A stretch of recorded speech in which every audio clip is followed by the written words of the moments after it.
Buenas tardes a todos, muy buenas tardes a quienes nos acompañan vía remota, que es la única manera en la que podemos ahora acompañarnos. Bienvenidos a este espacio que para la UNAM es muy importante porque son los festejos de los 85 años de un instituto que se ha dedicado a la historia del arte, a la comprensión del arte, a la reflexión sobre la misma.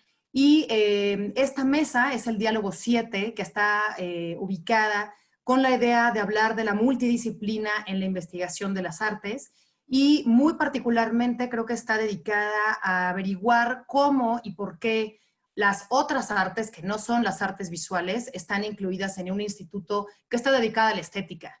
Entonces, me siento muy honrada por la invitación. Muchas felicidades a todos los organizadores de estos festejos, de todos estos diálogos, que nos enseñan un poco cuál es el quehacer, cuáles son los retos, los compromisos, la responsabilidad de los investigadores del Instituto de Investigaciones Estéticas, pero también de sus técnicos académicos y de sus proyectos, particularmente los proyectos que tienen que ver con asuntos nacionales, pero también que tienen que ver con el patrimonio artístico. Así que me siento muy honrada y muy agradecida por la invitación. Quiero felicitar a toda la comunidad del instituto. Quiero también mencionar, y lo decíamos hace unos momentos, ahora que nos programábamos para entrar, mis compañeros de mesa y yo, lamentamos profundamente y nos duele muchísimo la partida de la doctora Elisa Vargas Lugo y desde luego de nuestra querida doctora Juditza Ségota, dos partidas que nos duelen en estos tiempos en el que deberían de estar aquí porque ellas hicieron también muchísimo por estos pasillos, cubículos del Instituto de Investigaciones Estéticas. Dicho esto, presentaré entonces a quienes nos acompañarán esta tarde para hablar. Consuelo Carredano, ahora mencionaré después que cada uno vaya hablando, voy a presentar sus notas curriculares. Consuelo, desde luego, Carredano hablará de las aportaciones del instituto en la música, la musicología y los acervos musicales. El doctor Arnulfo Herrera, que como siempre nos hablará de la perspectiva y la aproximación que desde este instituto se hace sobre la literatura. Evidentemente me tiene ahora muy apasionada desde mi ahora origen en la dirección de literatura.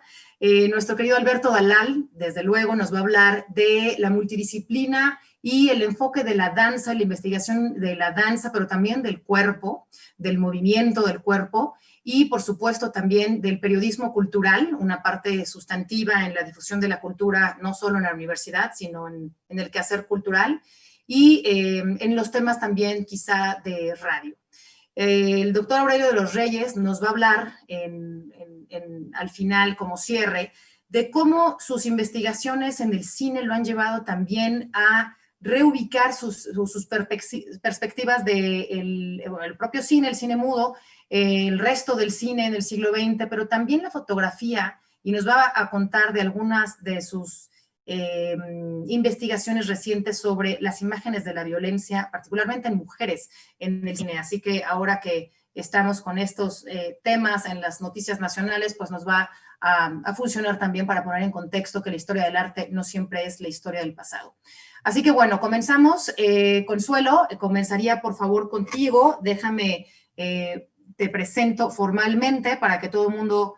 Estoy ubicando tu nota curricular y aprovecho estos minutitos para agradecerle muchísimo a Araceli Rodríguez, que nos acompaña, la secretaria técnica, y a Víctor Hugo Zamora, que nos acompaña aquí tras bambalinas, pero con una función sustantiva. Gracias a los dos.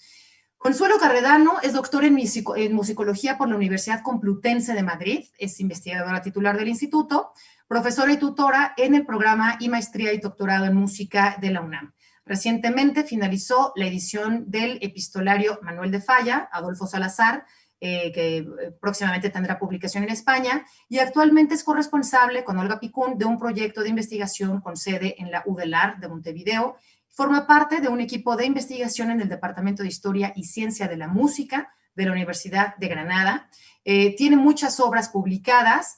Pueden consultar más de su currículum en la propia página del instituto. Consuelo, te escuchamos. Adelante. Si nos regalas tu micrófono abierto, por favor. Ahí está. Ahí estás. Muchas gracias por la presentación. Muy buenas tardes a todos. Me da mucho gusto compartir esta mesa con colegas tan admirados y apreciados por mí. Y pues también agradecer muy rápidamente a los organizadores de esta mesa. A ver, un problema que tengo yo aquí técnico. A los organizadores, al equipo técnico que me han apoyado también con el video. Tengo un problema, Anel. Me sale, me quitó de mi pantalla mis propias cosas y tengo nada más el PowerPoint. Solamente tienes el PowerPoint en tu Sí, pantalla. O sea, no me deja, no puedo. Ajá. Uh-huh. Es que me pone, estoy viendo la pantalla de Araceli. Ya. Ay, perdón, una disculpa. Esto, quién sabe qué pasó ahí, algo medio raro, pero bueno, no soy nada buena ni para las cuestiones de computación ni para nada de esto. Pero bueno, muy rápidamente agradezco a todos ellos y muy especialmente quiero hacer público mi agradecimiento a Carmen Cifuentes, quien en plena pandemia se puso a rastrear en las cajas que contienen los expedientes del archivo histórico del instituto alguna información que le solicité en torno a los investigadores del área de música que en otros tiempos formaron parte de nuestra comunidad. Muchas gracias a Carmen y en general a todos los que cité antes. Para ser justa, habría que empezar por recordar que a lo largo de estos 85 años, la música, o mejor dicho, la investigación sobre música, ha tenido una presencia más bien tenue. La lista de etnomusicólogos, musicólogos y músicos que han laborado en nuestro centro de manera permanente o temporal es realmente, me vuelve a pasar lo mismo, es realmente muy, muy breve.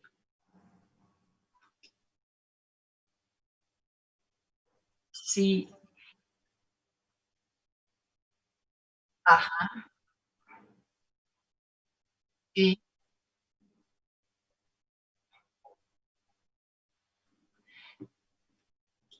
No tengo vista de galería ahí. Ujú. Sí,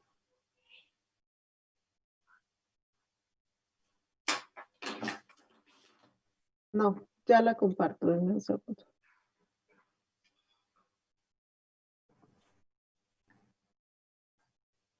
ajá, sí. Ujú,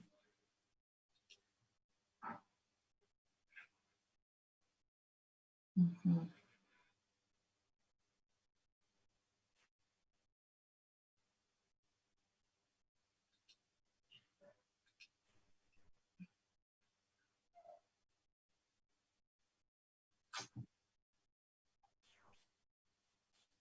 Ahora sí.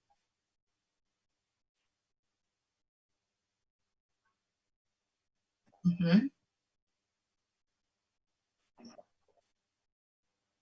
Solicitar control remoto, salir de la pantalla completa, ocultar modo de lado a lado. Ujú. Sí, y vista de galería, ¿no?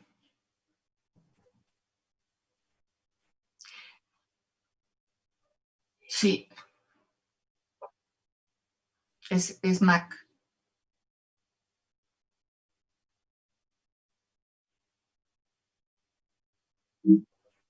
Ujú.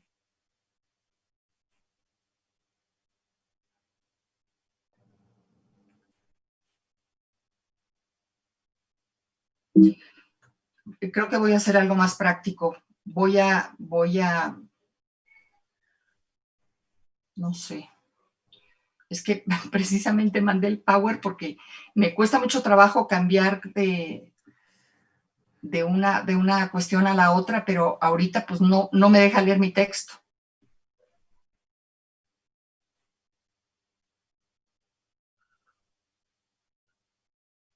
Uh-huh. Esta sí la tengo, así la tenía, pero se me desaparece. Mira, déjame hacer algo, voy a... Ujú. Sí, no lo tengo en pantalla completa.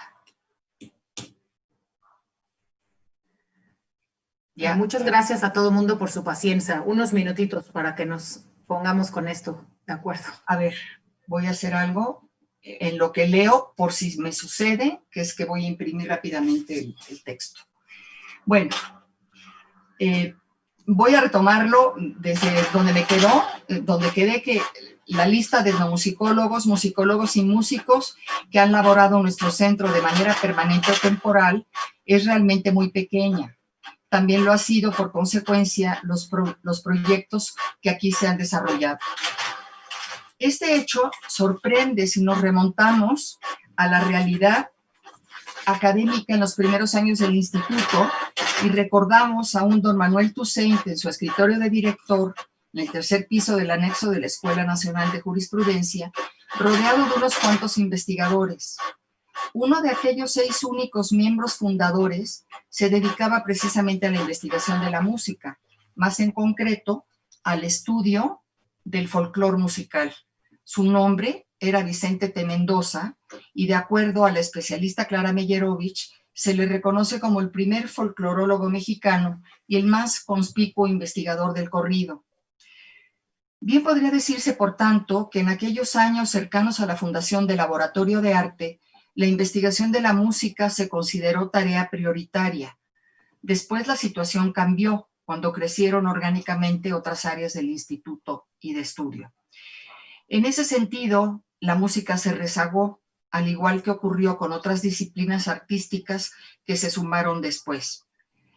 Tal situación se prolonga hasta el presente y quienes pertenecemos al área de música la compartimos con los estudios de danza y artes escénicas y la investigación cinematográfica y literaria, como se hace patente en la propia conformación de esta mesa de diálogo. Un vasto proyecto comisionado por la Coordinación de Humanidades al desaparecido director de orquesta e investigador Jorge Velasco fue la coordinación para México del Diccionario de la Música Española Hispanoamericana, que desarrolló durante más de una década en este espacio académico. Por encima de los avatares que rodearon esa empresa editorial en 10 volúmenes y de sus virtudes o sus muchas carencias, en su momento constituyó un avance en este campo, dado que fue el primer trabajo enciclopédico sobre música mexicana que existió en el mundo. La huella de Velasco como investigador en este centro sin duda quedó plasmada con este proyecto, ya que, como él mismo admitía, sus trabajos se ubicaban más en terrenos de la divulgación de la música, y así lo refrendan sus conocidas colecciones de textos, La música por dentro o de Música y Músicos, ambos editados por la universidad. En este breve repaso de lo realizado en el pasado, no debemos pasar por alto 2 libros fundamentales, diría clásicos, de la historiografía musical mexicana del siglo XX, que fueron escritos en los cubículos del instituto. Me refiero a Rostros del Nacionalismo en la Música Mexicana, un ensayo de interpretación de Yolanda Moreno Rivas, que después publicó el Fondo de Cultura Económica y en cuyo epígrafe la autora agradece el patrocinio del Instituto de Investigaciones Estéticas. Por su parte, el proyecto que llevó a cabo Clara Meyerowicz derivó en la publicación de un libro esencial sobre Vicente T. Mendoza, en donde plasma un plano escasamente atendido por quienes se han aproximado a su figura. A más de 25 años de su aparición, el estudio de Meyerowicz demuestra aún la vigencia de sus aportaciones. Las investigaciones que involucran la música, los trabajos musicológicos o sobre historia de la música que se han desarrollado en este centro, salvo alguna excepción, han surgido más de los intereses académicos personales de los investigadores que han formado o formamos parte de esta comunidad que a proyectos institucionales propiamente dichos. Tal como lo ha definido el especialista británico Dennis Stevens, la musicología significa distintas cosas para diferentes musicólogos. En los últimos años, la función de nuestra disciplina se ha replanteado constantemente. Se han puesto a debate sus métodos y sus temáticas. se han propuesto nuevas perspectivas en las que el factor social y la interdisciplina juegan un papel preponderante, y esa tendencia se ha visto reflejada en nuestros proyectos y publicaciones. La obra de investigación de Julio Estrada se ha orientado básicamente en dos ejes principales: las indagaciones teóricas y la musicología histórica. Producto de lo primero, y en particular de su interés en la relación música-matemáticas, es su libro Música y Teoría de Grupos Finitos, mientras que El sonido en Rulfo explora la utilización del sonido como parte esencial de la narración en la novela Pedro Páramo del escritor mexicano, ambos editados por este centro. Dentro del rubro de la musicología histórica se inscribe en la edición de una historia de la música en México en 10 volúmenes, que prevalece aún como cita obligada en numerosos trabajos, y sus estudios en torno a la obra de Silvestre Revueltas, que derivaron en el libro Canto Roto, una coedición del Instituto con el Fondo de Cultura Económica. En dicha obra, Estrada define el imaginario musical revueltiano en la confluencia de una gama de actitudes y gestos que van de la sencillez a la obsesión, de la irreverencia y el sarcasmo al duelo y la melancolía, en un constante vaivén de coincidencias entre lo propio y lo ajeno. En este mismo campo de investigaciones en torno a la historia de la música mexicana, prepara actualmente una edición de los escritos y testimonios del compositor Manuel M. Ponce y coordina el seminario de investigación en creación artística, cuyos objetivos se centran en la búsqueda de procesos de creación e interpretación en arte, encaminados a definir en el ámbito universitario la figura del investigador creador e investigador intérprete en arte. La interdisciplinariedad supone la convergencia de varias disciplinas relacionadas entre sí, a fin de construir un marco metodológico que permita abordar de manera multidimensional una determinada cuestión. El conocimiento integral del objeto de estudio estimula la elaboración de nuevos y más idóneos enfoques metodológicos y sin duda favorece la solución de problemas de distinta naturaleza. La obra de Lucero Enríquez en el Instituto se inscribe en esta corriente y cubre diversos aspectos de la música en la Nueva España. Desde 2002 encabeza el Seminario Nacional de Música de la Nueva España y el México Independiente, conocido como Musicat, uno de los proyectos insignes de nuestro centro que ha trascendido a nivel nacional e internacional. En su proyecto, orientado al estudio, catalogación y divulgación del patrimonio musical del país, resguardado en archivos catedralicios, participa un amplio equipo de más de media docena de investigadores en ciencias y humanidades. Tal como se expresan sus objetivos, la música sirve como un periscopio para acercarse a la sociedad de otros tiempos y conocerla mejor, de tal suerte que la consulta de sus potentes bases de datos y otros productos generados a lo largo de estos años ofrece a otros investigadores, maestros, estudiantes y público interesado en distintas áreas del saber la posibilidad de construir conocimiento nuevo en torno a la historia de la cultura y la sociedad novohispana y del México independiente. La riqueza de los acervos musicales del Instituto, me refiero al Archivo de Salvador Moreno y al Archivo de Músicos Mexicanos, también conocido como Archivo de Músicos Disidentes, creado durante la gestión como directora de Elisa García Barragán y cuyo coordinador es Julio Estrada, han dado pie a estudios, catálogos, libros, grabaciones y trabajos de posgrado en la Facultad de Música. A partir de 1997, con la incorporación de Olga Picún a nuestro centro, dio inicio a una nueva etapa que consolidó el proyecto inicial con el apoyo de Rita Eder, a la sazón directora del instituto, quien creó las condiciones y el espacio para la recepción de un nuevo acervo musical, el de José Pomar, que vino a sumarse al del compositor ucrano-mexicano Jacobo Kostakowski. Años más tarde, durante la gestión de María Teresa Uriarte, sería entregado en custodia al Instituto el archivo de Higinio Rubalcaba. Junto al valor intrínseco de los citados acervos, que resguardan partituras originales, escritos de músicos, escritos sobre estos, correspondencia, hemerografía, programas de conciertos, fotografías, etcétera, destacan varios artículos de largo aliento y la publicación del catálogo musical de Jacobo Kostakowski en edición del Instituto de Investigaciones Estéticas, cuya autoría corresponde a la misma Picún. En cuanto a mis primeros trabajos en el Instituto de Investigaciones Estéticas, puedo decir que estuvieron ligados al estudio de un núcleo de músicos republicanos españoles llegados a México como consecuencia de la Guerra Civil. Al avanzar en mis investigaciones, consideré la necesidad de explorar en toda su complejidad un fenómeno mucho más amplio que evidentemente trascendía la capacidad de un solo investigador. Esta idea me indujo a proponer un proyecto PAPIT de GAPA y a integrar un grupo de investigación conformado por musicólogos mexicanos y españoles.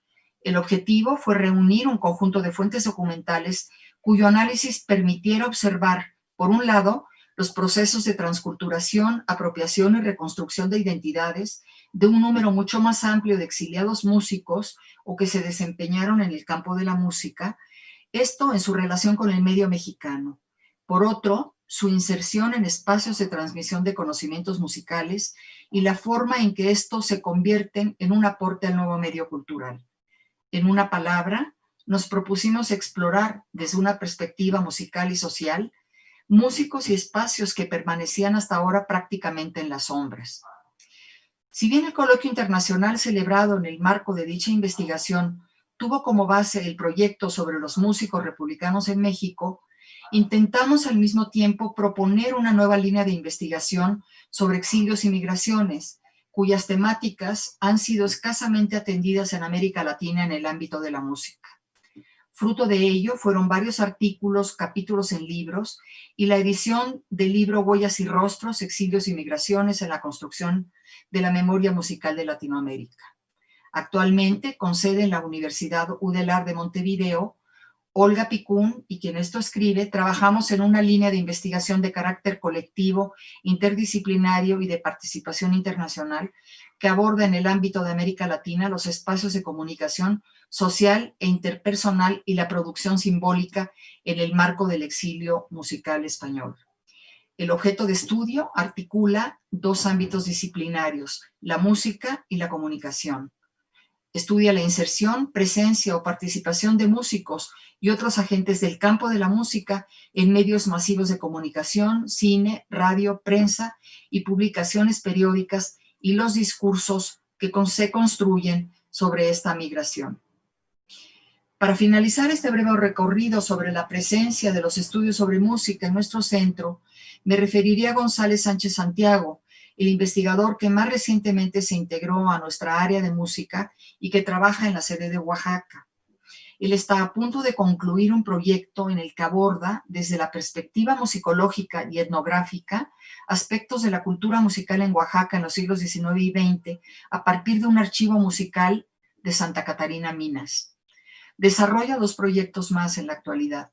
Uno en torno a la fotografía como fuente para la historia de la música de Oaxaca, que ya rindió sus primeros frutos con la curaduría de una exposición en el Centro Fotográfico Manuel Álvarez Bravo y el Instituto de Artes Gráficas de Oaxaca, y del que derivó un catálogo consultable en línea.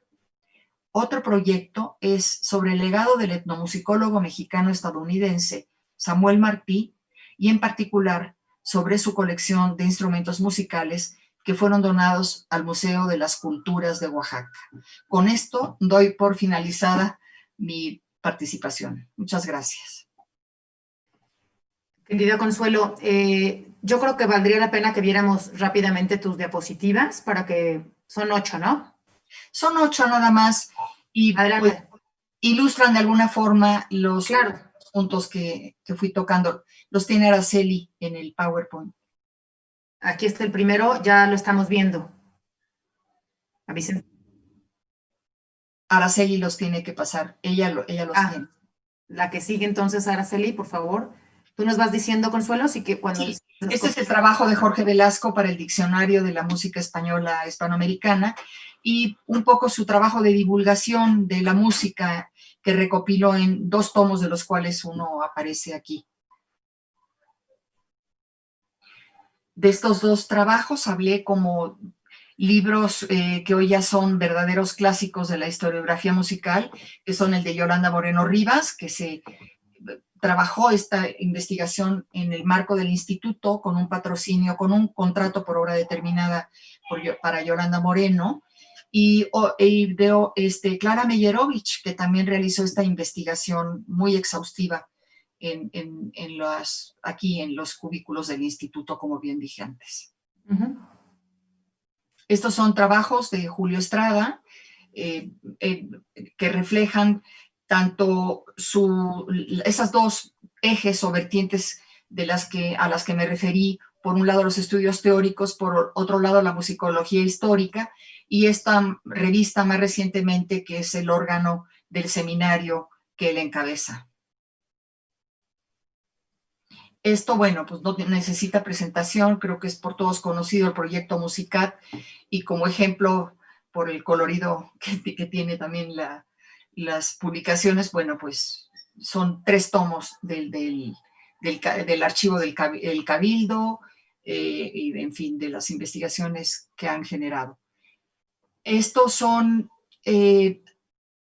trabajos que a partir de los archivos que tiene el instituto se han realizado. Este es el catálogo de Olga Picún, algunos trabajos, incluso este fue premiado por la Academia de Ciencias como el mejor artículo de investigación, y esta es una tesis que dirigió la propia Olga Picún sobre el trabajo para piano de José Pomar en el posgrado en música.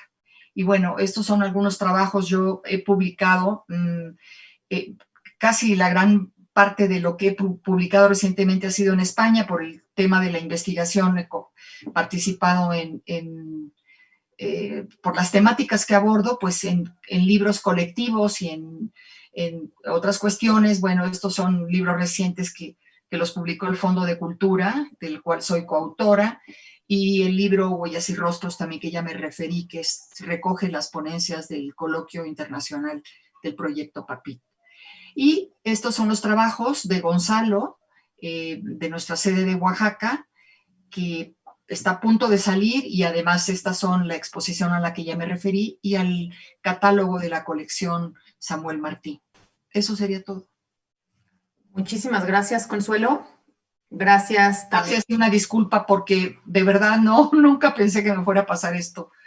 Y No, bueno, no de te acuerdo. Consuelo, yo también agradezco a quienes nos ven por la transmisión que comprendan y consideren que a veces estas cuestiones tecnológicas fallan, pero Consuelo, creo que nos queda claro la labor y los retos que tiene el instituto en materia de la música, de los acervos musicales, de la preservación y conservación que hace todo el equipo de Musicat también, desde luego. Saludos a Olga Picún, a Lucero Enríquez. Así que bueno, muy cerca de tu tema, que es la música, nos acompañará ahora Alberto Dalal en el tema, entre ellos el tema de la danza. Alberto, como ustedes ya lo conocen, lleva ya una larga trayectoria como crítico e historiador de la danza, como periodista también, cuando en 1975 ingresó como investigador a estéticas, también simultáneamente ingresó como profesor en la Facultad de Ciencias Políticas y Sociales de la UNAM. En estéticas ha publicado 8 libros de historia de la danza, y en prensa se halla su libro en torno a la vida de Guillermina Bravo, una de las máximas exponentes en este arte en México. Y bueno, desde 2007 fundó y coordina para el instituto una de las revistas de divulgación de la Coordinación de Humanidades, alojada desde luego en estéticas, que se llama Imágenes, en la que han aparecido y aún aparecen, y se pueden leer los textos de divulgación sobre la crítica de artes visuales, danza, teatro, periodismo. Circula electrónicamente, creo que fue una novedad editorial en su momento, no solo por ser una publicación electrónica, sino porque pone ahí en un instituto de investigación una revista de divulgación. Y Alberto, te damos la palabra para que nos hables un poco entonces de cuáles son las perspectivas en tus materias desde el Instituto de Investigaciones Estéticas. Adelante, Alberto. Muchas gracias. Buenas tardes. El hablar acerca de mi participación como investigador en el Instituto de Investigaciones Estéticas, ya a estas alturas es como hablar de la historia de la investigación de la danza en México, y no nada más de la danza, sino de la participación que he tenido en otros aspectos y temas que competen al instituto. Yo ingresé en el instituto llamado por el entonces director Jorge Alberto Manrique, en la cual se me planteaba que yo era de las pocas personas que le estaban dando atención académica y de divulgación al arte de la danza, que estaba como olvidado un poco en el sentido del registro y de la crítica y de la investigación especializada. Naturalmente yo me resistí, debo confesarlo, y le dije a mi colega y gran amigo Jorge Alberto Manrique que yo no tenía experiencia en los afanes de la investigación académica, y él me dijo que lo que yo había publicado ya acerca de los estudios de la danza en México era suficiente aval para que él abriera las compuertas del instituto a este aspecto del arte mexicano que hasta la fecha todavía resulta demasiado vasto y demasiado antiguo en México. Está ligado al propio ser del mexicano desde la época prehispánica, y tiene todos los aspectos posibles al respecto, desde la danza académica, pasando por la danza indígena y pasando por todas las experiencias, todas las experiencias y todos los fenómenos sociales que se han dado en la danza mexicana. Al principio incluso me burlé un poco que pensaran en mí acerca de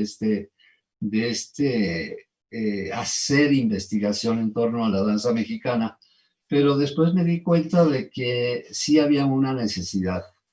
Y mi experiencia como periodista y como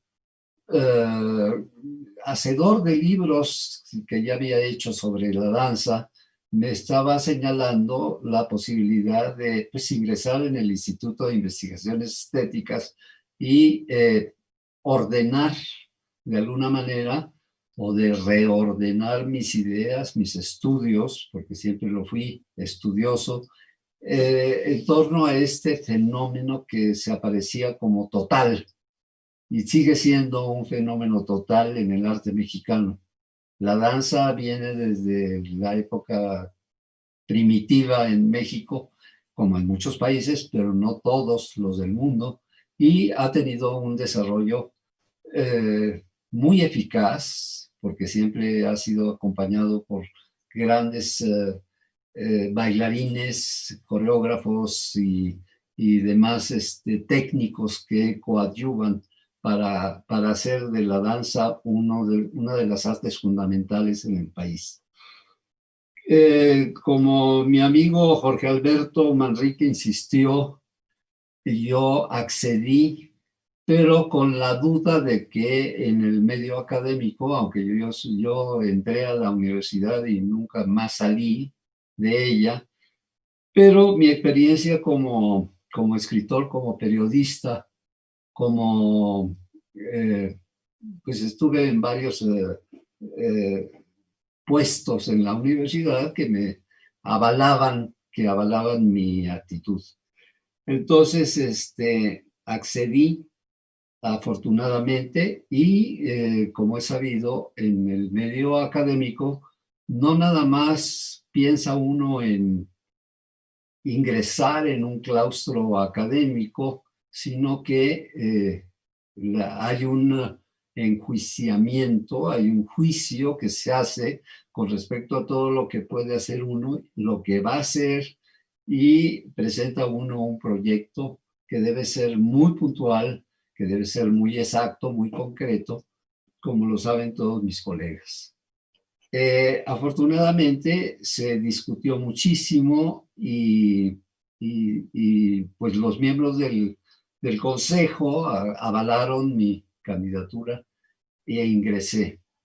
Inmediatamente me puse a trabajar desde el punto de vista académico tuve que leer muchos libros teóricos que no había leído, pero me ayudaba muchísimo el tema fundamental de mis investigaciones, ¿no? Porque México, es una frase mía, pero es cierta, es un país de danzantes, entonces yo con la experiencia que tenía de todos los estudios que había hecho superficiales, si ustedes quieren, desde el punto de vista periodístico, entonces comencé como a ordenar y reordenar una serie de elementos. Habría yo brecha porque todavía no existía en México ninguna institución que se ocupara concienzudamente y académicamente de la investigación de danza. Como siempre ha sido para mí una especie de obsesión el pasar a escribir, a registrar lo que ocurre en los escenarios y en los mercados, etcétera, y siempre me había interesado por todos los tipos y géneros de la danza, entonces para mí no fue ningún problema, sino el hacerme de metodologías que me coadyuvaran para que yo pudiera realizar realmente estas investigaciones.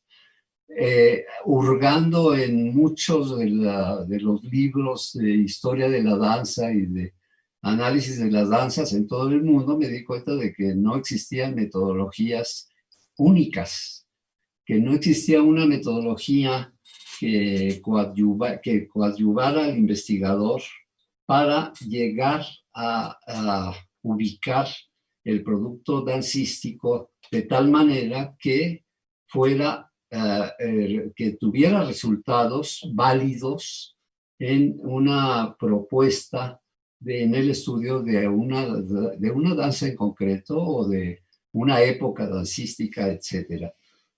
Lo cual me dio mucho gusto y al mismo tiempo me dio mucho miedo, porque habría que inventar nuevas metodologías que pusieran en el papel las posibilidades de analizar todos los productos dancísticos, y para eso entonces empecé a estudiar muchos aspectos teóricos que me ayudaron muchísimo para forjar esta totalidad de ideas y de procedimientos que he aplicado, pues ya a través de 45 años, que se dice muy rápido, pero para mí ha sido la vida entera. Y al mismo tiempo que yo ingresé en el Instituto de Investigaciones Estéticas como investigador, al mismo tiempo concursé para entrar a la Facultad de Ciencias Políticas y Sociales como profesor de base. Como entré casi al mismo tiempo, entonces empecé a ayudarme en el sentido de ser profesor en la Facultad de Ciencias Políticas y Sociales y al mismo tiempo tener mi cubículo en el Instituto de Estéticas, y empecé a ayudarme en estas disciplinas que coadyuvan para que yo pudiera forjar una especie de nueva manera de ofrecer los resultados de una investigación sesuda, profunda, acerca de las danzas concretas en particular. Y empecé a darme cuenta de que pues creo que estaban funcionando perfectamente estas metodologías. Naturalmente en el instituto yo sí creo que se deben abrir las compuertas para que ya muchos de mis exalumnos y muchas de las personas que comenzaron al mismo tiempo que yo publicaba mis libros, a ofrecer lo que es la producción en la investigación concreta de las danzas concretas que se hacen en México. Como ustedes saben, la danza tiene todos los aspectos posibles, ¿no? Hay danza prehispánica, es decir, que todavía nosotros bailamos de la manera prehispánica, hay danza indígena, hay danza moderna, hay danza contemporánea, hay ballet clásico, o sea, todos los tipos de danza que existen en el mundo se concentran en la práctica dancística mexicana, y eso es lo que a mí me asustó al principio, pero me di cuenta de que había una especie como de liga entre las personas que estaban bailando en los pueblitos, ¿verdad? Que ahora bueno, que por razones políticas y sociales en cierto momento se convierten en moda y la gente empieza a ponerles mucha atención. Como esto es imparable en México, porque tenemos todos los tipos de danza conocidos, afortunadamente, somos bailarines, somos danzantes por naturaleza. Entonces esto coadyuvó a que llamara la atención a través de la crítica y a través de mis productos de investigación dancística, que son muchos.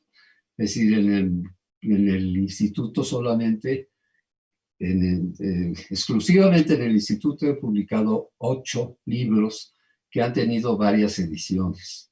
Y afortunadamente en otras instancias me han publicado otro tipo de libros. En este momento, por ejemplo, en el instituto se halla en prensa llamámosle el libro máximo sobre la trayectoria y el hacer dancístico y artístico y creativo de la que podríamos considerar la más notable y completa coreógrafa mexicana, que es Guillermina Bravo, y su Ballet Nacional de México. Eso está en prensa y me da mucho gusto que la gente haya seguido leyendo cada libro que yo publicaba, que el instituto tenía a bien publicarme, y agotó las ediciones, de tal manera que en este momento hay muchos libros, muchos títulos que yo quisiera que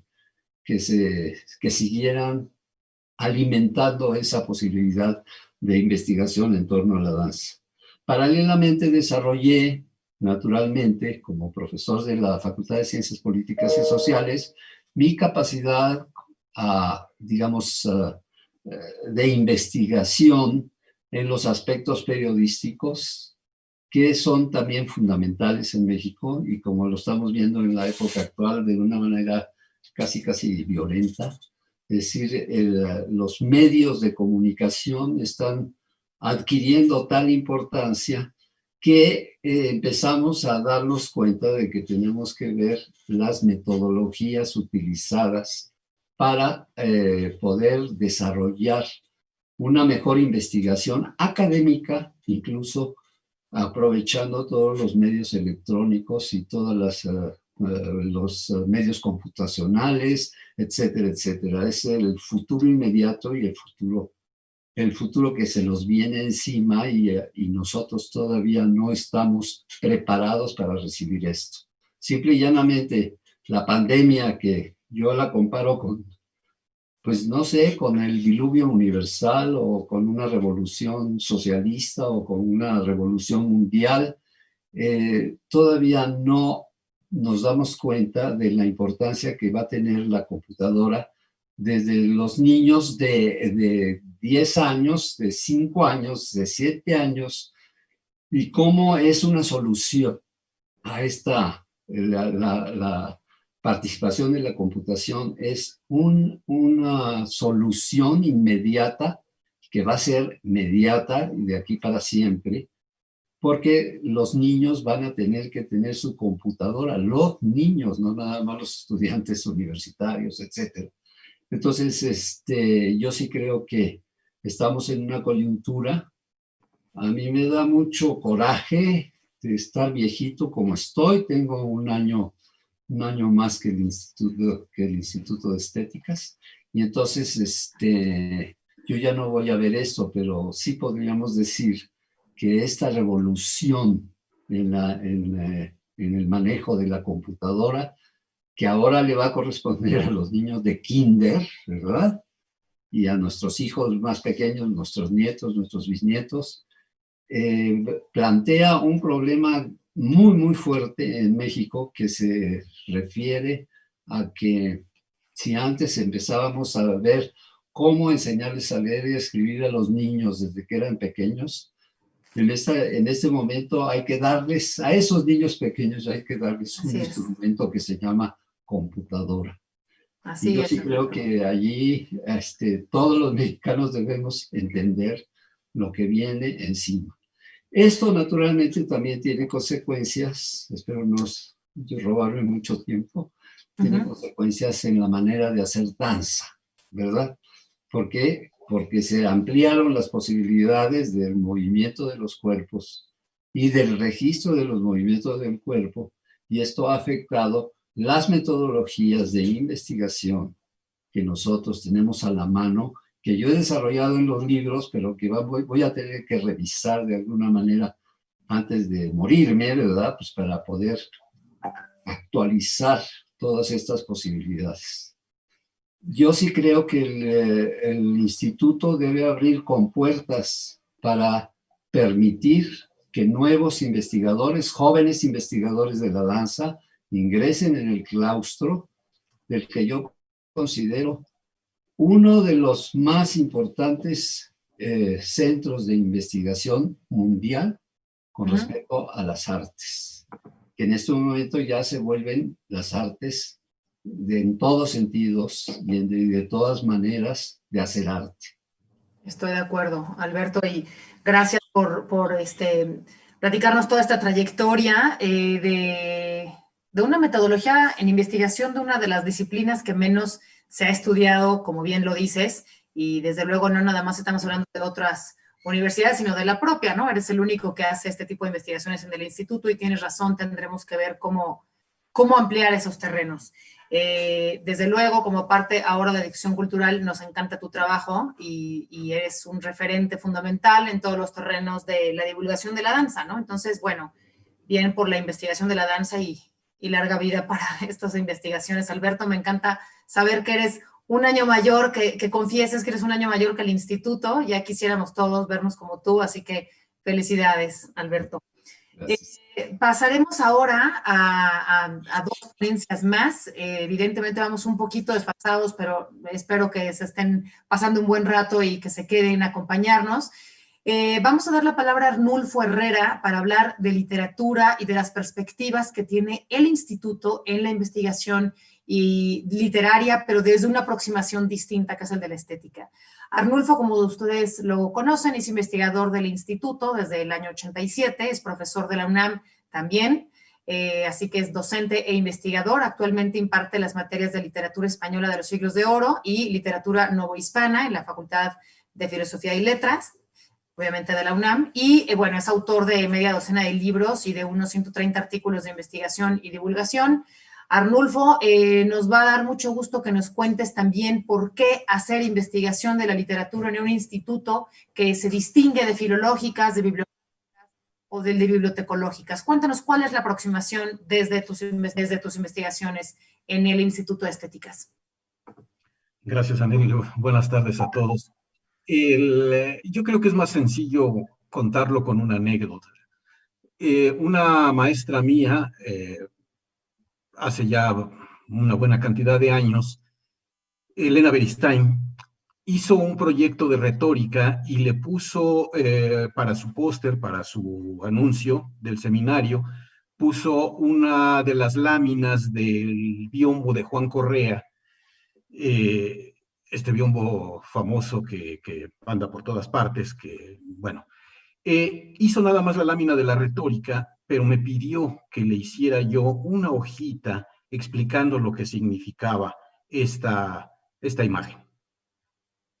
Porque naturalmente, y me pasé de listo y le empecé a decir más o menos lo que estaba yo viendo, y me dijo, una hojita, regáleme una hojita. Me salieron más de 100 páginas. Es inmensa la cantidad de nociones que hay allí y que en filológicas no habían visto. No es ninguna novedad, simple y llanamente lo que había dejado Paco de la Maza con las piras funerarias y con la mitología en el arte mexicano.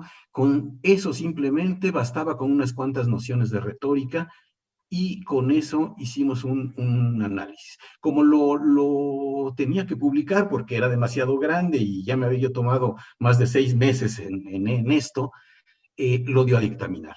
Y se lo dio nada menos que a la doctora Vargas Lugo, de colega emérito a colega emérito. Entonces, la doctora se sorprendió muchísimo porque ya había hecho este estudio, ya lo habían hecho en sus volúmenes de Juan Correa, y naturalmente estaban muy, muy lejos de dar con lo que significaba no solo la lámina de la retórica, sino todo el biombo que está en el Franz Mayer, por si hay alguien que no lo haya identificado aún. Entonces, la doctora me hizo un comentario como diciendo que por qué no había yo platicado nunca o por qué no se me había ocurrido decirle que había todas esas cosas. Bueno, pues es que los accidentes nos tenían separados, yo estaba en el área administrativa, en fin, y andaba yo haciendo otras cosas. Pero me di cuenta de la enorme diferencia que había entre lo que suele hacerse en historia del arte sin un conocimiento de la literatura. Y luego al contrario, la doctora Elena Beristain se percató de que todos los estudios de retórica, todos estos nombres fabulosos que se emplean en toda esta jerga terrible que emplean muchos teóricos, no les servía de gran cosa a todos ellos para penetrar de pronto en algunas obras, sobre todo, por ejemplo, esta laminita. Y así me di cuenta, pues, que no estamos nosotros en la misma tesitura que los de filológicas y que hacemos otro tipo de trabajos. Mi trabajo es más cercano, por ejemplo, al de Jaime Cuadriello, pero Cuadriello tiene una formación diferente y, por supuesto, habla de otras cosas. Entonces, pensándolo bien y haciendo una especie de historia de la literatura del instituto que queríamos hacer en algún momento Alberto Dalal y yo, me puse a hojear cosas hasta que en el Colegio de México nos pidieron una historia de anales. Y entonces me empecé a dar cuenta del enorme valor que tenía Manuel Toussaint. Ese trabajo me llevó a la famosa antología que después hubo que hacer con Luis Mario Schneider, una antología impresionante que hizo Luis Mario para bibliográficas, y después una pequeña antología que él ya no alcanzó a hacer y que me la pidieron a mí. Terry Uriarte me mandó con Fernando Curiel, y sacamos entonces la antología que está en la Biblioteca del Estudiante Universitario, y ahí conocí mejor toda la obra de Toussaint. Entonces me di cuenta de que Toussaint en realidad era más literato que historiador del arte. Digamos, por ejemplo, nadie quiere leer Las aventuras de Pipiolo en el bosque de Chapultepec, una novela que suena tonta, pero que es importantísimo señalar que antes de que se empezara a hablar de literatura infantil, ya Toussaint estaba haciendo literatura infantil. En 1916, por ejemplo, Toussaint hizo por primera vez una antología completamente diferente a las que se habían hecho antes de Sor Juana Inés de la Cruz. Y unos años más tarde metió otra antología, pero ahora con poemas raros, inéditos, desconocidos de Sor Juana. Era un hombre que estaba en los estudios literarios también, y cuando llegó el momento de hacer la obra cumbre de Sor Juana por parte del Fondo de Cultura Económica, Daniel Cosío Villegas y Pedro Enrique Sureña estuvieron discutiendo la posibilidad de dársela a alguno de los literatos en ese momento en funciones. Estaba Monterde, desde luego Hermilo Abreu Gómez había quedado totalmente fuera, descalificado por las notas que había sacado Méndez Plancarte y que demostraban su enorme ignorancia. Y estaba Toussaint estaba entre las primeras consideraciones. Ganó Méndez Plancarte, bien, gracias a eso tuvimos unas obras completas maravillosas, porque prometió el primer volumen, estaba programado a 4 volúmenes, prometió el primer volumen en 6 meses. Algo que solamente habiendo tenido un trabajo muy grande detrás se podría haber logrado. Toussaint lo tenía, pero no podría ofrecer el primer volumen en 6 meses. Entonces, Toussaint hubiera sacado esto, pero, por ejemplo, Toussaint en algún momento, en la Revista de Literatura Mexicana en 1939, sacó una notita pequeña aparentemente, sobre Manuel Martínez de Navarrete. Entonces Francisco Monterde, que era el, digamos, se había apropiado de todo este tema y todo lo que tenía que ver con Manuel Martínez de Navarrete, un poeta neoclásico, un poeta franciscano, panteísta, casi santo, le había hecho toda una geografía. Toussaint le descubre que no, que Manuel Martínez de Navarrete lo habían sacado de Zamora, era portero del convento, y lo habían mandado a Tlalpujagua para enfriarse. Tenía un montón de devotas y de hijitos regados por todos lados. Toussaint encontró las cartas, las publicó, y claro, perdió la amistad de Monterde. Pero le dio un giro, nos quitó un poeta neoclásico y nos regaló un poeta romántico. Y entonces cambió la fisonomía de la literatura. Y estaba yo revisando la cantidad de escritos que tiene Toussaint de literatura. Es una cosa inmensa, inmensa, inmensa. Yo podría asegurar que si me pongo a hacer una numeración, tiene más cosas sobre literatura que sobre historia del arte. Absolutamente. Entonces, para señalar la presencia de la literatura en nuestro instituto, una cosa fundamental. Los directores en distintas ocasiones han pensado la necesidad de hacer tal o cual obra con ayuda de los contratos por 51, y en distintos momentos de nuestros 85 años se ha contratado gente que ni siquiera nos habríamos imaginado que formaron parte del cuerpo de nuestro instituto.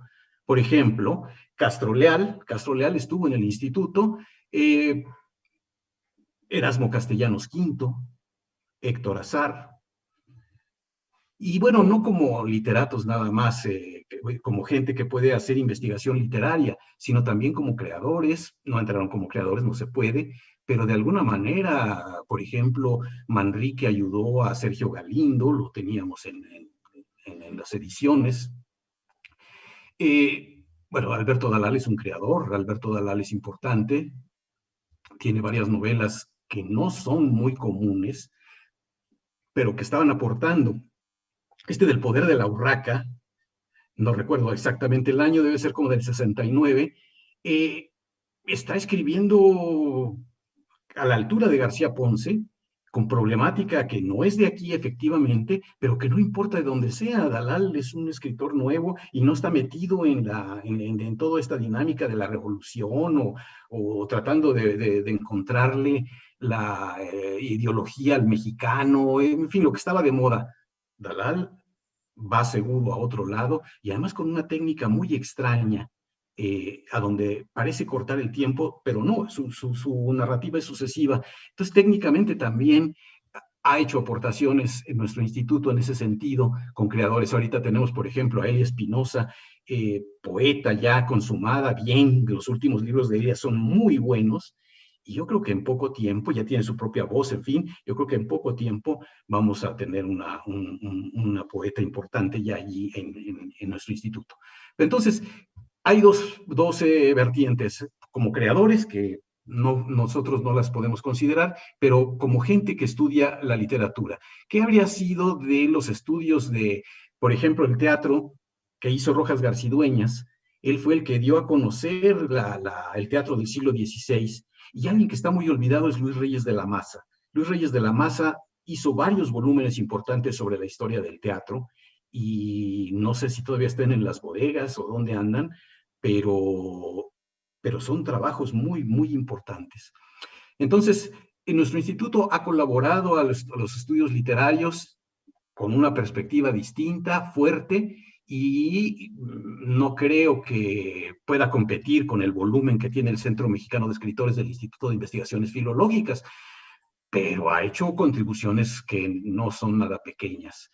De respecto a bibliográficas o a bibliotecológicas, pues es un asunto distinto. Gente como Luis Mario Schneider hizo muchas aportaciones, Pascual Buchó, en fin, con ediciones, pero no son los estudios que propiamente se estaban requiriendo. Lo que nosotros hemos logrado en el instituto, porque bueno, estaba Clementina, que también trabajó y abandonó. Inicialmente estaba estudiando, por ejemplo, el romancero de Hernán Cortés y estas cosas, pero como que no se adaptó y se fue al siglo XIX y después fue dejando un poco la literatura para dedicarse a la crónica. Pero nuestro instituto ha hecho importantes descubrimientos en este sentido, como este que le señalé de Manuel Toussaint sobre Manuel Martínez de Navarrete. Pero también trabajó sobre Arias de Villalobos. Tiene una antología con un estudio muy bueno sobre un poeta raro, bueno, raro para cierto ambiente, José Asunción Silva, colombiano, poeta maravilloso, que es romántico, pero quiero decir, se anticipa. Si leemos su poesía, es casi como estuviésemos leyendo a alguien del siglo XX. Bien, Toussaint vio todo eso porque su formación literaria se lo permitió.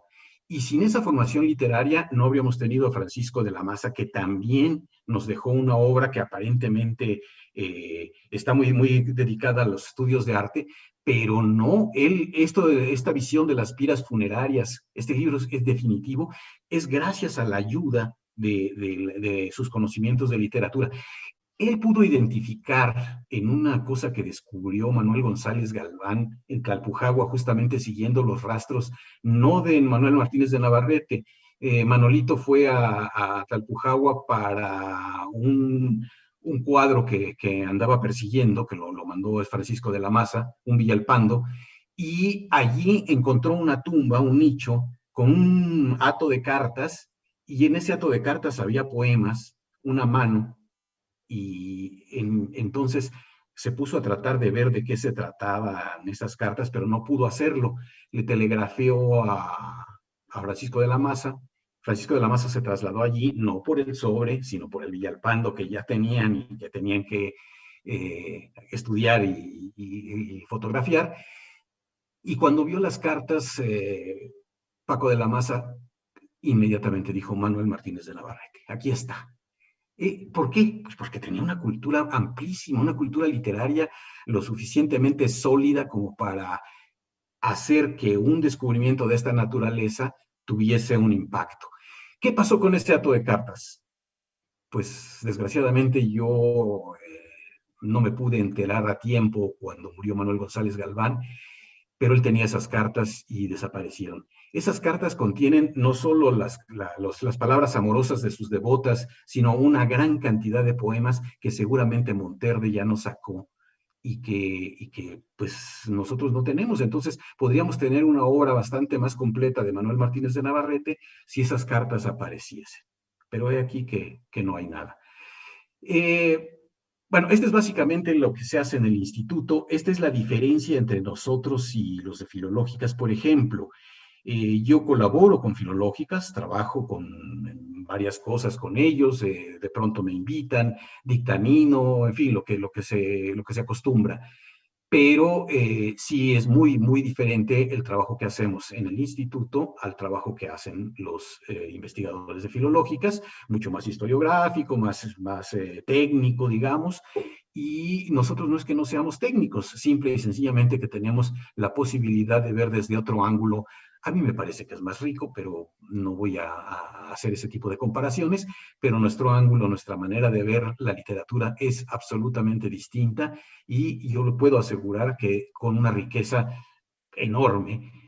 A mí en general me satisface mucho con mis alumnos contarles de las obras y todo, y si me preguntan de alguna novela y todo, mi perspectiva es diferente y prefieren esa perspectiva porque es como más relajada y tiene muchos más elementos de otro tipo que simple y sencillamente el narrador diegético, en fin. El análisis literario clásico, ¿no?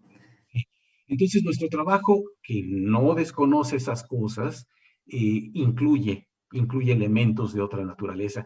De música también, saqué en la revista, en Imágenes, saqué una nota sobre el bolero de Roberto Cantoral, Reloj, una música de folclore mexicano presente, en fin. Digo folclore porque en Noches de Copas todos ponen reloj, digo, todos, ¿no? Entonces, esa nota, no, por desgracia, no tiene describe algo de la música, pero no lo tiene. Y en España la publiqué y ahí sí hay partituras. Entonces, nuestro trabajo, mi trabajo, no solamente está ligado a las artes visuales, digamos, sobre todo al cine, a la fotografía, a la pintura, sino también a la música. Y bueno, sin todos estos conocimientos y sin la ayuda de mis compañeros, que también a veces les pregunto cosas, me iluminan, me dan consejos, pues sin ellos no podría hacer nada. Y estoy seguro que filológicas, que también ha de haber gente que sabe leer música, que también hay gente que sabe hacer muchas cosas, no sé, por alguna razón no ha incorporado todos esos conocimientos. Entonces, bueno, esa es la diferencia. Y yo no sé si tenga algún futuro la literatura en el instituto, porque pues últimamente se ha reducido mucho, pero vamos a tratar de seguir apoyando esta historia del instituto y esta necesidad de que siempre haya gente dedicada a la literatura, aunque sea en una mínima parte, porque no es la vocación del instituto, pero esa mínima parte que es necesaria para poder contribuir a lo que estamos haciendo. No sé si tengan... Obviamente, Arnulfo, así, yo soy fan de la literatura y defenderé junto contigo también que haya un espacio para la investigación de la otra manera de hacer investigación de la literatura en el instituto, porque si es en un instituto del arte, pues el arte tendría que incorporarlo, y a pesar de que haya otros institutos, no sé, las prácticas experimentales actuales de la nueva manera de escribir y de leer también, me parece que son fundamentales con una perspectiva estética. Así que gracias, Arnulfo. Seguramente volveremos ahorita a algunas de las líneas que has puesto en la mesa. Vamos a continuar esta charla para darle un espacio también a otra de las artes que incorpora este estudio multidisciplinario en este instituto, y desde luego me refiero al cine, y también en el marco del cine, la fotografía y la imagen en movimiento. Esto, por supuesto, en voz de Aurelio de los Reyes. Muchísimos de ustedes lo conocen porque ha sido un docente que ha formado generaciones completas de estudiosos del cine. Es sin duda alguien que ha abierto el camino para la investigación y el estudio del cine. Aurelio de los Reyes, licenciado en Historia por la UNAM, doctorado en Historia por el Colegio de México, y también con un doctorado en Letras, justamente, por la UNAM. Como todos sabemos y hemos leído y hemos seguido su trabajo, sus líneas de investigación pues son fundamentalmente el cine mudo, pero el cine en general en México, el Segundo Imperio, la fotografía, y actualmente también está haciendo un análisis de mujeres asesinas, ¿no, Aurelio? Es un poco de lo que nos vas a contar también ahora, en el marco de cómo es que un instituto como Estéticas incorpora los estudios del cine, y cómo es que has abierto has hecho que este canon incluya también la mirada al cine y a la fotografía. Aurelio, nos da mucho gusto contar contigo. Por favor, si abres tu micrófono para poder participar, te escuchamos. Sí, pues muchas gracias por la presentación y buenas tardes al auditor. Pues el cine se empezó, la investigación en el cine, o de cine, se empezó a desarrollar en el instituto también gracias al maestro Manrique, Jorge Alberto, cuando era director. Entonces sacó una convocatoria para fotografía, cine o fotografía. Yo estaba en el Colegio de México y entonces me dijo, terminaba yo el doctorado, y me dijo, metan sus papeles. Y le digo, no, le digo, porque ya, si quizá me quede yo en el Colegio de México. Entonces dice, de todos modos, métanlos, mientras yo unos candidatos tenga, es mejor para enriquecer las posibilidades de opciones para el Consejo Interno y para la Comisión Dictaminadora. Y bueno, sin querer queriendo los metí y me quedé con la plaza. Entonces para mí fue un poco sorpresivo. Más o menos Alberto Dalal y yo entramos al mismo tiempo. Pues el cine, la tesis de licenciatura, que se convirtió en mi primer libro, Los orígenes del cine en México, que la hice fundamentalmente a partir de investigación hemerográfica, sí tenía yo un reto, porque casi todas las historias del cine las hacen a partir de las películas. Y el problema que yo tenía es que en aquel entonces, 1965-66, cuando salía yo de la facultad, pues no había prácticamente ninguna película. Pero entonces el reto era hacer la historia del cine sin películas. Dije, pues no, pues yo creo que se puede hacer. Y recordaba, digamos, las noticias cinematográficas en la prensa de aquellos años, 67, 68, que había una página. Yo imaginaba que también desde el principio había una página dedicada al cine. Entonces empecé a ver hemerografía. El problema era a partir de cuándo. Entonces dije, no, pues no tenemos la fecha de la primera exhibición en México. Por lo menos empecé a dar la búsqueda a partir de la primera exhibición en París, que fue el 28 de diciembre de 1895. Entonces a partir de allí empecé la investigación. La idea original era estudiar la imagen de la revolución en el cine.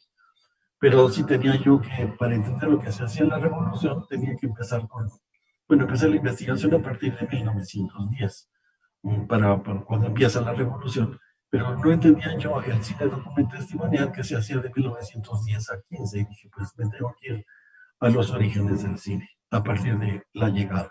Cuando me planteé también el problema de a partir de cuándo. Pero también la investigación hemerográfica me abrió muchos caminos, porque me di cuenta que el cine se ligaba como espectáculo masivo con el organismo social, que se ligaba con la iglesia, que se ligaba con el Estado en sus diversas instancias, a nivel municipal, a nivel federal. Entonces, pues me hizo reflexionar mucho, sobre todo, dije, no, pues el cine es producción, distribución, circulación y consumo. Entonces ahora es muy fácil, ya se maneja cotidianamente estas categorías, pero en aquel entonces no. Pero entonces esos 4 rubros del cine, pues me hicieron ver también al consumidor, al receptor del cine, al público, del cual empecé a hablar también desde mi primer libro. Entonces el cine me fue metiendo a la historia. Luego también la investigación, pues estaba en la hemeroteca, leía, ojeaba, revisaba El Mundo Ilustrado, Arte y Letras, los magazines literarios del porfirismo, y allí había mucha información sobre fotografía, sobre los hermanos Vallejo, sobre Montes, todos los grandes fotógrafos del porfirismo. Entonces dije, cuando termine yo de hacer la historia del cine mudo, pues empezaré a hacer la historia de la fotografía. Pues, Aurelio, perdón la interrupción. Se oye un poco viciado tu micrófono. ¿Será que tienes un micrófono de ropa o...?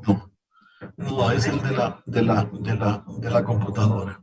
No sé ahora cómo se oiga. Se oye bien, pero ¿no hay ningún sonido que haga ruido en tu casa? No. ¿No? Bueno, No, quizás así como si te acercas ahora, está perfecto. Sí, subí el volumen. Eso, a lo mejor. Yo creo que era eso. ¿Se oye mejor? Eso. Mucho mejor, mucho mejor. Sí. Gracias, disculpa. Sí, no, está bien, era el volumen. Entonces, el cine, pues, la hemerografía me empezó a revelar de cómo el cine se implica con todo el organismo social. Y también me llevó a la fotografía y a la historia de la fotografía. La información que había en los magazines ilustrados sobre los grandes fotógrafos del porfirismo. Muchos de ellos se iniciaban, por ejemplo, Rafael García.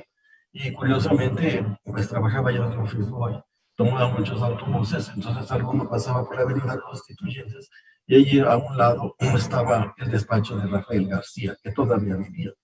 Entonces todo eso me fue llamando la atención. Entonces dije, no, pues a un futuro haré también historia de la fotografía. Luego también el cine me llevó a la literatura, a la larga y con el tiempo. Cuando escribí el libro de Vivir de Sueños, que es el volumen que cubre de 1896 a 1920. En la Revolución di con Julio VI, por ejemplo, que una figura que me apasiona, que desde el punto de vista literario pues está muy subestimado por su modernismo trasnochado, como alguna persona me dijo, lleno de sobre esdrújulas, pero de todos modos como testimonio, como novela testimonial, para mí fue valiosísimo, porque sus novelas las escribió al mismo tiempo que sucedían los hechos. Entonces para mí es el equivalente urbano de Mariano Anzuela, nada más que desde el punto de vista, desde la perspectiva de la ciudad. Entonces, su primera novela, Como arden los muertos, pues es sobre la escena trágica. O La tórtola del Ajusco, sobre el año 1914, la Casa de las Bugambilias, 1914-15, La Ciudad de los Palacios, Toda el Hambre, de 1915-16. Entonces, son testimonios valiosísimos que a mí me ayudaron mucho a estructurar los capítulos de cuando hablo de esos años, porque hemerográficamente es muy difícil, porque los periódicos están truncos, entonces no hay continuidad por la inestabilidad de las facciones revolucionarias que entran y salen. Por otra parte, también Julio VI, pues hizo un estudio desde el principio, que lo descubrí, bueno, que lo detecté. Me propuse hacer un estudio sobre él, que finalmente cuajó en mi libro, que actualmente está en producción, está en proceso de impresión, donde ya hago una comparación entre Julio VI y Mariano Anzuela, como los testimonios vivos de la revolución. Entonces fue también un proyecto a largo plazo. Y en este último libro, pues entre la bibliografía que leí, pues está el de Fernández Ledesma, de La Gracia de los Retratos Antiguos, y otro estudio con un prólogo de Vicente Quirarte, donde Vicente Quirarte dice, Fernández Ledesma hace literatura a partir de la historia. Y entonces para mí fue frase reveladora, porque yo a la inversa, a partir de la literatura hago historia, digamos, hago historiografía, que eso es lo que es en el fondo es el libro que actualmente está en prensa. Pero también el cine me llevó a la música, esto por gusto, incluso a la ópera, a través de Visconti, de la película Censo, aquí en México la estrenaron con el nombre de Lidia, que la hizo en 1954, la concibió como una ópera. Entonces, a partir, y específicamente quería que María Callas filmara las escenas de ópera del trovador que sale en esa película. Pero entonces ahí me entró también la pasión por la ópera, ya traía la pasión por María Callas, entonces la ópera también ha sido otra línea de interés que he seguido, que incluso monté una exposición sobre María Callas en Bellas Artes, que vinieron todas sus cosas con mis alumnos de licenciatura, conmemorando los 50 años de la presencia de la Callas en México. Pero es también gracias al cine que llegó a la música. Pero también tengo algunos estudios sobre música, uno no publicado, la idea de nación, la idea de México en la idea musical de Julio Bracho y del Indio Fernández. Entonces son dos conceptos musicales distintos y dos conceptos de un país distintos, pero reflejados en sus selecciones musicales, las selecciones musicales de sus películas. De fotografía, pues también tengo estudios en No queda huella ni memoria, que también es un estudio que abre la brecha en la fotografía familiar. Allí el reto, desde luego, era un tema muy allegado a mí, porque era la fotografía de mi propia familia. Y el reto que tenía era de una cosa tan personal hacerla con sentido universal. Como Bárbara había dicho, debemos hacer historias particulares con sentido universal. Entonces, pues ese era el reto que tenía, que yo creo no logré, porque en una reseña que le hicieron al libro de Radio Educación, terminaron diciendo el reseñista, es el álbum de familia que toda familia quisiera tener. Entonces, eso ya me entró la satisfacción de que había logrado el objetivo de que tuviera un sentido universal, un interés universal, más allá del estrictamente personal. Y luego, lo del estudio de la violencia, no, eso ya es pasado, no es actualmente. Actualmente estoy con el Segundo Imperio, un estudio sobre Maximiliano, a partir de esos archivos en Trieste y en Viena. Entonces, un estudio, una revisión, un replanteamiento de lo que es el segundo Imperio. Esto no tiene nada que ver con el cine, pero sí con mi ingreso a la historia, porque ingresé a la historia a partir de Maximiliano y Carlota. Eso pues, no lo voy a contar porque nos llevaría mucho tiempo. Pero pues sí, la violencia, eso sí fue un tema que me apasionó desde la hemerografía cuando consultaba para el libro de 1896 a 20. Entonces, Doctor, ¿te podrías acercar un poquito más otra vez al micrófono, por favor? Se vuelve a viciar un poco. a ver, ahora, así. Ahí, sí. Entonces, la violencia también me llamó mucho la atención en la revisión hemerográfica, sobre todo con la banda del automóvil gris. Entonces ahí percibí también la desarticulación familiar por motivos por causa de la revolución. Pues el papá se iba a la revolución, lo mataban, entonces quedaban las familias desarticuladas. Pues una historia muy parecida a la que vemos ahora en los periódicos con tanta muerte por los narcos y todas las venganzas de los narcos. Yo pienso en todas las muertes que hay allí, lo que significan también todas las familias desarticuladas, ¿verdad? Entonces, pues es un pasado muy presente, muy actual todavía. Luego, pues eso mismo, la desarticulación familiar, pues verla en el cine mexicano, sobre todo, por ejemplo, en películas como Allá en el Rancho Grande, que nadie se imagina, pero ahí está planteado el problema de la rearticulación familiar, problema que le preocupaba al Estado. Y ahí se ve muy claramente de cómo son familias desarticuladas que finalmente terminan en un matrimonio para tratar de articular a la familia. Entonces, ese estudio de la violencia, pues me dio con las mujeres asesinas de los años 20. Ahora escogí 3 de las muchas autoviudas que encontré. Estoy bajo el cielo de México. Y estas mujeres asesinas sí dieron origen o han dado origen a todo un desarrollo de los estudios historiográficos sobre la violencia y sobre todo las mujeres asesinas, sobre la violencia en general y las mujeres asesinas en particular. Entonces, pues el cine me ha llevado por muchos caminos, no nada más estrictamente el cine, sino que, como digo desde el principio, y al ver la hemerografía, pues percibí cómo se implicaba con todo el organismo social, con el municipio, muy al principio con las funciones para el hombre solo.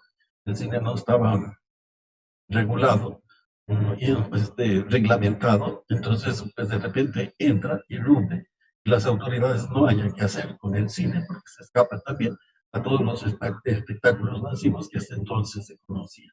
Entonces el problema que tuvieron como las autoridades fueron resolviendo el reto de ir regulando y controlando el cine. Entonces, en fin, se podría yo seguir hablando mucho de todo esto, pero sí quiero dejar claro que no soy el primer estudioso del cine, sino que también hay antecedentes. Entonces está, por ejemplo, Rafael Portas con su Enciclopedia Cinematográfica Mexicana, donde empieza a hacer el inventario, el recuento de la filmografía del cine mexicano. Y ahí sigue María Isabel de la Fuente. Luego Emilio García Riera, que parte de ellos. Y García Riera también me precede en el sentido de la academización, porque él ingresó a Ciencias Políticas y Sociales antes que yo ingresara al instituto. Entonces, de hecho, hemos sido 2 los que hemos academizado los estudios cinematográficos, Emilio García Riera y yo. Pues yo creo que con esto aquí lo dejaría. Muchísimas gracias, Aurelio. Gracias por recordarnos un poco también lo que se dijo en cada una de las intervenciones, que a lo largo de 85 años este instituto ha tenido que construir metodologías y herramientas de análisis de las diferentes manifestaciones artísticas, como lo vimos en el caso de la música, de la danza, de la literatura y desde luego también desde el cine. A pesar de tener estos antecedentes, ustedes han colaborado de manera definitiva en estas herramientas y metodologías de las que hablaba también igualmente Consuelo, Alberto, Arnulfo y desde luego también Aurelio en tu caso. Tenemos algunas preguntas de comentarios del público. Quisiera, bueno, primero muchísimas gracias a mucha gente del propio instituto que nos saluda. Nos da muchísimo gusto, nos sentimos acompañados por ustedes, gracias. Y por otra parte voy a dar lugar a algunas de las preguntas. Yastive Ameyali Soto nos pregunta, ¿cómo se puede integrar la historia del arte más allá de la sobreespecialización? Es decir, creo que la pregunta va, ¿en qué propuestas hay para desarrollar o impulsar la investigación sobre estas disciplinas artísticas en relación a la producción académica sobre las artes que existen dentro del instituto? Es una pregunta para todos. Sí, ponen su micrófono activado y quien quiera, Alberto, creo que tienes muchas preguntas tú también. Consuelo, Arnulfo, Aurelio, ¿quién quisiera dar respuesta a esta? Más allá de la sobreespecialización. No, pues pues yo no soy sobre especialización. Entonces, la misma investigación me llevó por muchos caminos.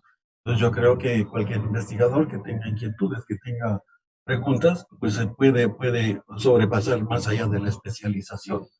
Entonces, yo creo que eso es una cosa muy personal de cada quien, de cada investigador.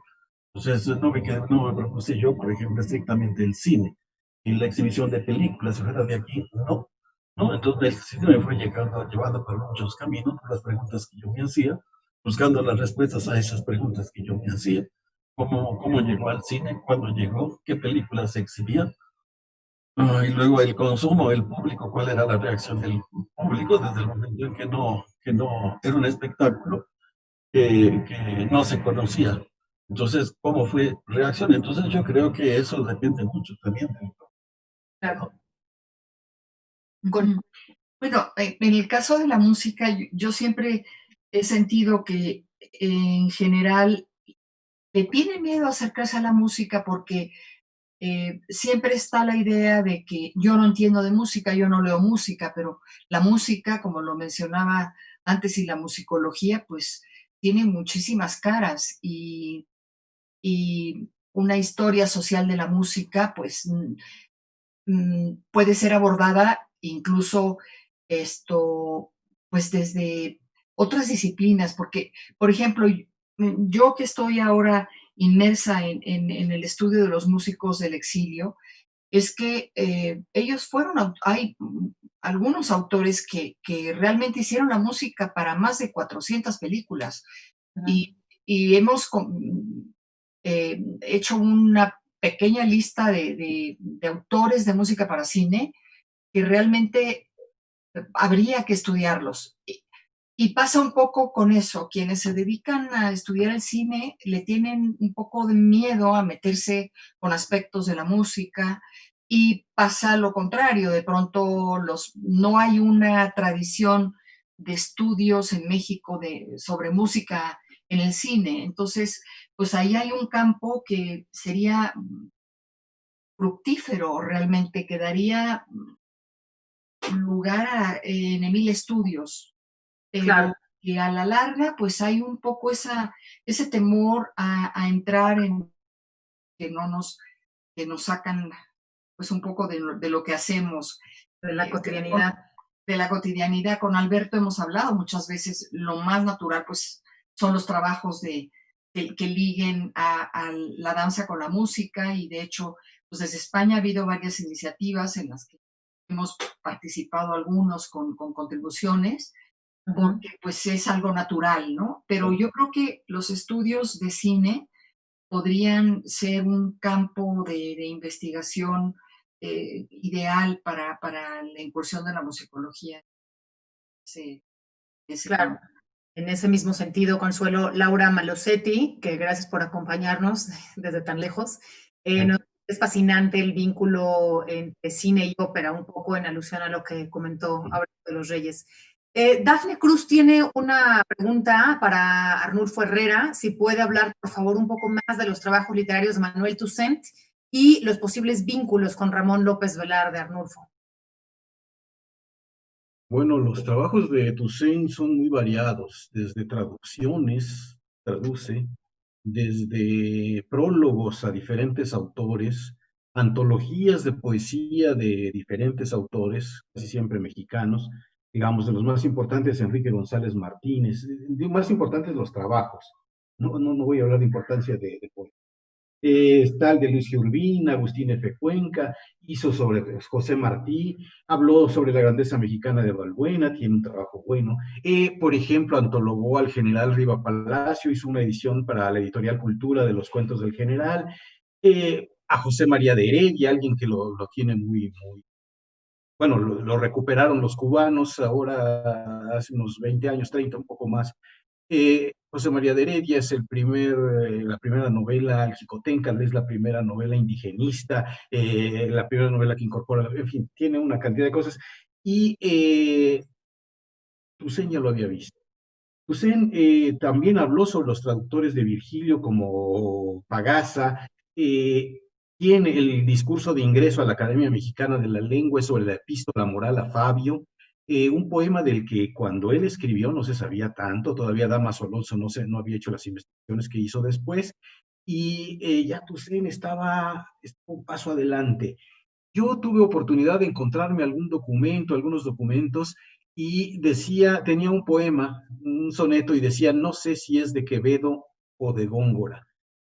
Y me sonreía porque en la época en la que Toussaint estaba haciendo esta nota, era una época en la que todavía no se sabía lo que se va a saber a partir de los años 80 del siglo XX. Entonces, Toussaint estaba lidiando con unas herramientas bastante eh, primitivas, digamos, tenía todavía muy poca investigación histórica y todavía no estaban muy fijos los poemas de Góngora, de Quevedo, de Lope, en fin, andaban revueltos en antologías y todo. Inclusive, por ejemplo, lo de Sor Juana, eh, tomado de las obras completas de Sor Juana, los poemas, pues estaban llenos de ratas, de malas lecturas, y ya Toussaint está limpiando esas cosas que, bueno, Méndez Blancarte va a continuar haciendo, y aún así Méndez Blancarte, con toda su sabiduría y con el enorme trabajo que hizo, no las dejó muy limpias, además que les metió algún prejuicio de él y les dio una lectura inocente. Pero bueno, sí, eso es lo que Toussaint entonces es muy importante como figura de los estudios literarios. Y ahora, su vínculo con López Velarde, bueno, él trabajó sobre Saturnino Herrán, cercano también a López Velarde, muy cercano, pero no sobre López Velarde. López Velarde, hay veces que se nos olvida que fue un accidente lo que lo proyectó a ser lo que sí es un gran poeta, pero fue un accidente. Vasconcelos se encontró en Chapultepec a Álvaro Obregón, y ahí estaba la casa presidencial, se lo encontró en el camino y le dijo, ¿qué novedades tiene? Quería saber las novedades de Obregón. Y claro, por presumir, Vasconcelos le dijo, se nos murió el poeta López Velarde. Estoy seguro que Vasconcelos no lo conocía, o apenas. Entonces, ¿pero cómo? Para darse importancia, Obregón le dijo, vamos a hacerle un homenaje nacional. Y así llegó a la Cámara de Diputados el homenaje nacional. Se estaban muriendo de envidia todos los que lo conocían a López Velarde. ¿Cómo este pobre con 2 libritos es esto? Bueno, ese accidente le da una dimensión inicial a López Velarde que después va cobrando, porque realmente es un poeta, el poeta que funda la poesía moderna de México. Pero en ese momento no. Entonces Toussaint pues está pegado a esto. No creo que le haya tenido la misma versión. Reyes le tenía aversión a López Velarde. Ujú. Un par de textos por lo menos, a donde habla bastante mal. Y Toussaint yo creo que no se quiso rozar. No le conozco ningún trabajo sobre López Velarde. De acuerdo, muchas gracias, Arnulfo. Alberto, tienes un par de preguntas específicamente para ti, pero hay una que creo que es para toda la mesa. Son 2 preguntas que voy a juntar en una. Luis Vargas Santiago pregunta la primera parte de lo que yo haría una sola pregunta.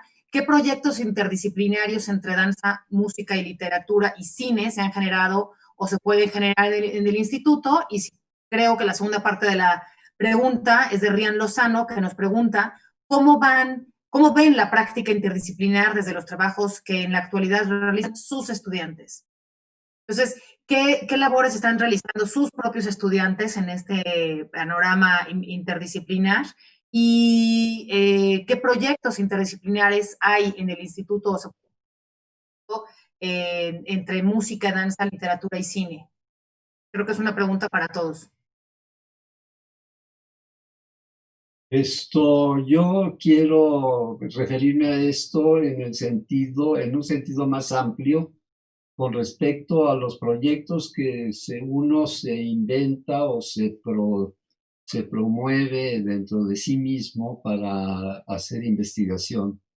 Yo no creo que exista la investigación en la que va a haber elementos externos que nos van a decir cómo debemos hacer las investigaciones. Yo sí creo que el investigador, que no es un ser obsesivo con su tema de investigación, entonces no es un buen investigador. Eso lo vemos en los productos. El mismo hacer investigación y plantearse los problemas de un fenómeno y tratar de desglosar todos los elementos de este fenómeno nos impone tareas que no habíamos pensado en la vida. Y esto sucede con las personas que yo creo que realmente hacen investigación. Si no hay obsesión, no hay investigación. Todo lo demás lo va a ir marcando precisamente esta obsesión. En el caso de la danza, todos los elementos de la danza tuve que analizar uno por uno en el sentido de la práctica de la danza, agregar los aspectos históricos, los aspectos teóricos, el desarrollo de determinar los géneros dancísticos, que son múltiples, etcétera. Y esa obsesión me llevó a saber mucho de aspectos de la danza que yo no tenía contemplados y que no podía adivinar. Eso responde un poco a la cuestión de la interdisciplinariedad. Un solo acto humano tiene tantos aspectos que nos va a llevar a desglosar los elementos y penetrar en esos elementos. Si necesitamos acudir a otro investigador o a los autores que han desarrollado esos temas, eso es otro problema. Es un problema de metodología.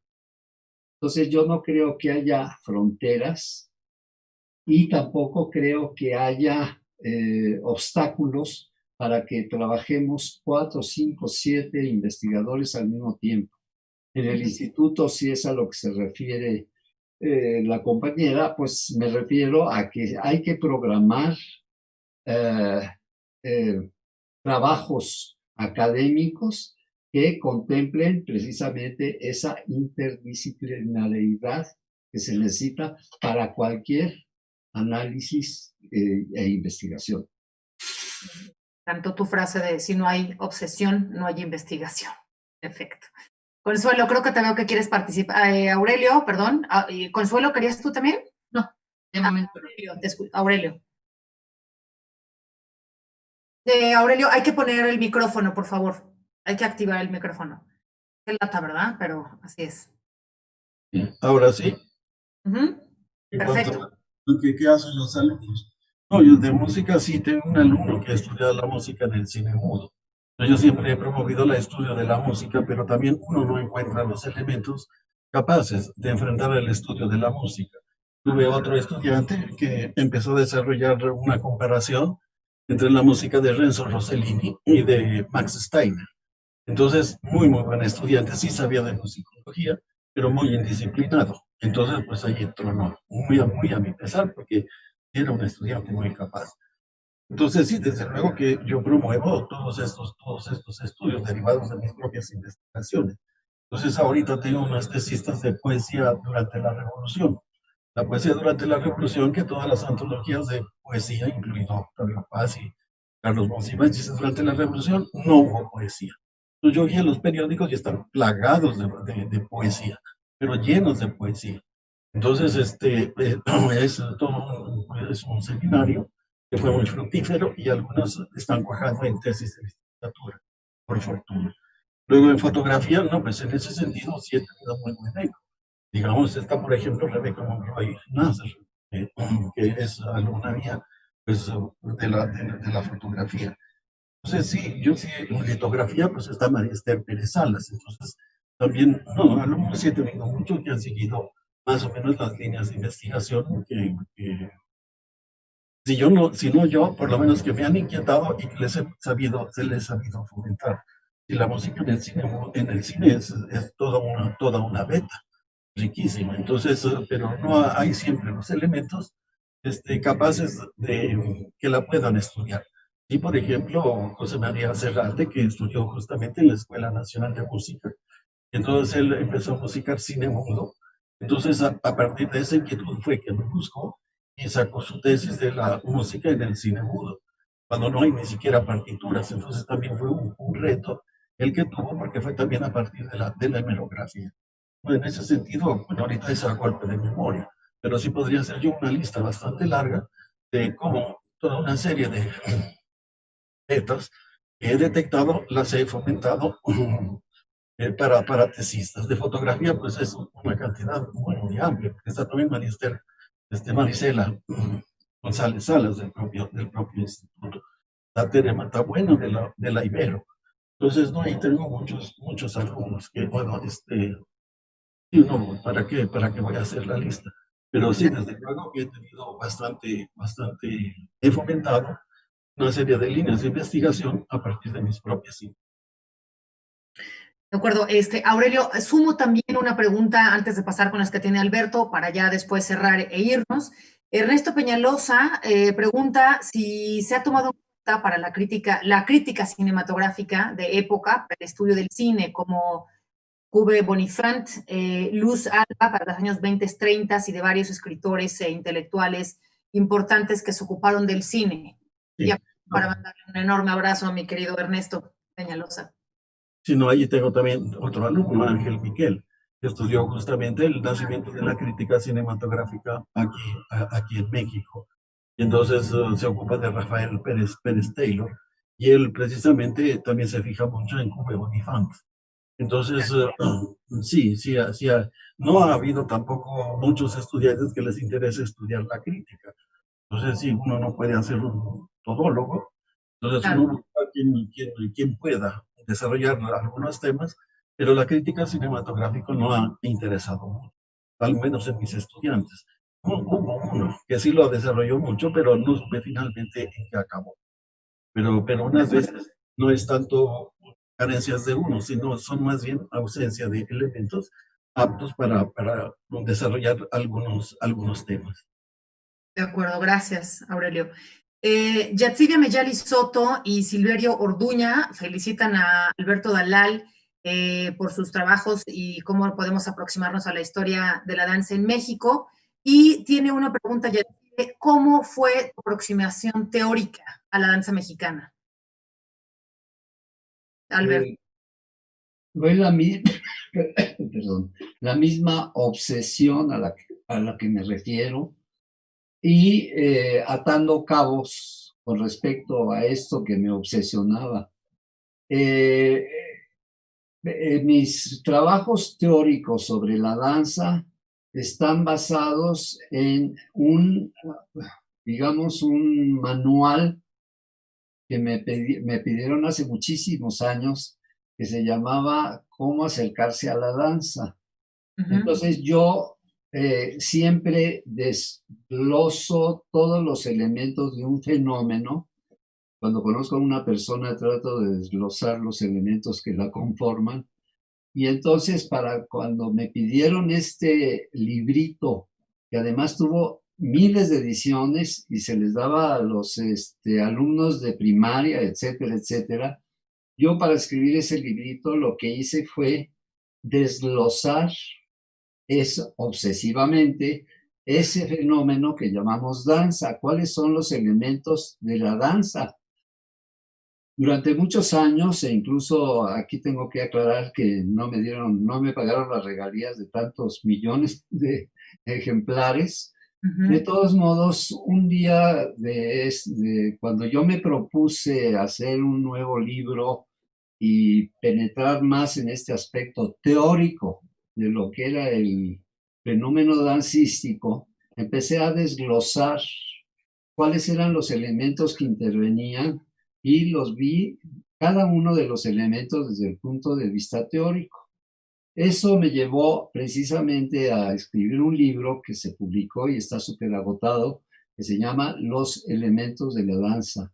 No es sino el desglose de todos los elementos que intervienen para un solo fenómeno dancístico.